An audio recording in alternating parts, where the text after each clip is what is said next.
what can AI is also non-local superintelligence. How does AI help us think about the hard problem of human consciousness? Actually, right now, it doesn't unless you goad it to. So if you ask, any neuroscientist will know, plenty of them in this institute, that the brain, as we know it, and our understanding of the brain, has no experience. Please, the brain has no experience. Right now, you're looking at me, there's no picture of me in your brain. You're listening to me, there's no sound in your brain. All the brain has is what are called neural correlates of consciousness, which is electrochemistry. So what the hard problem is, how does neurochemistry create this experience? Right now, what are we experiencing? We're experiencing each other. We know that we are in this room. We can see the furniture. We are also experiencing thoughts and emotions and feelings and aspirations. We might be agreeing or disagreeing with each other. How do neurochemicals create experience? That's the hard problem. Mm-hmm. And that hard problem is based on an assumption. The assumption is that matter is the ontological primitive of the universe, that gravity and force fields and atoms and molecules somehow create thoughts and feelings and emotions and desires and aspirations and insight and creativity. But you say, how? There's no explanation. That's called the hard problem. That phrase was used by David Chalmers, who is the preeminent philosopher of our times on consciousness, and he used the word hard problem, and it became a meme, but that problem has existed since the time of Plato. Plato first addressed what he called the mind-body problem, which is the hard problem. Plato was an idealist. Aristotle, his student, was a physicalist. So this problem has been addressed 2,500 years. A few thousand years. Yeah.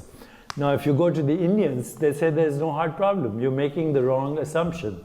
What you call matter is actually a human construct for perceptual activity in human consciousness. In fact, there's a word for matter, it's called Maya. Mm-hmm. And the Maya is related to the word matrix and matter and meter and music and time and measurement. So Maya is the measurement of experience that gives us the illusion of a physical world. Matter. But there is no physical world. So if you go to Advaita Vedanta, they say, it's called Brahman is consciousness and Brahmand is the appearance of consciousness. The other word is mithya, the human experience that appears material but is not material. So how do we know there's something called matter? How do you know that this is material? You don't experience matter. What you experience is sensations. Sensation. This is a sensation. You experience color. You experience sound. What do you experience? You experience modulations of consciousness as sensations, images, feelings, and thoughts, and the rest is a human construct.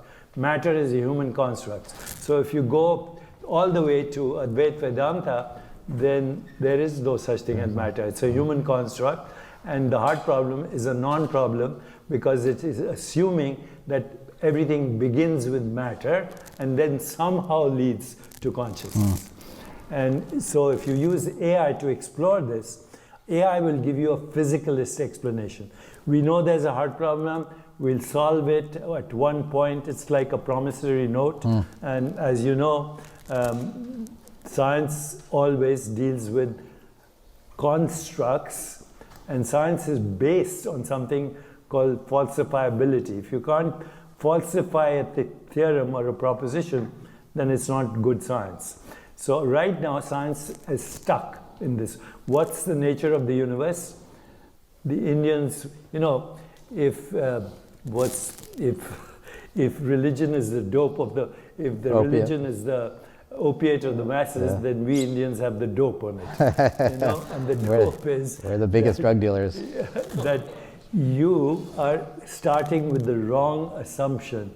Change your ontological primitive to consciousness, and there's no problem. It's all a modulation of consciousness, Brahman, Brahmand. This is an appearance. And it's a false appearance. That's why it's called Maya. Anything that you can perceive, anything that you can conceive is not real. For example, my perception tells me the earth is flat. Nobody believes that anymore. Your perception tells you that the ground you're standing on is stationary, it's spinning at dizzying speeds and hurtling through space at thousands of miles an hour. My perception tells me that you're solid, but actually if I could see you as you really are, I would see you as proportionately as void as intergalactic space. I'd see the way my wife sees me, in other words. huge emptiness.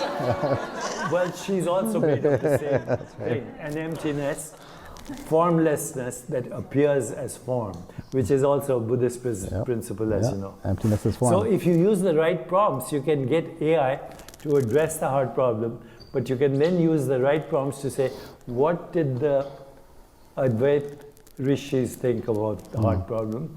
And you'll get to the right answer.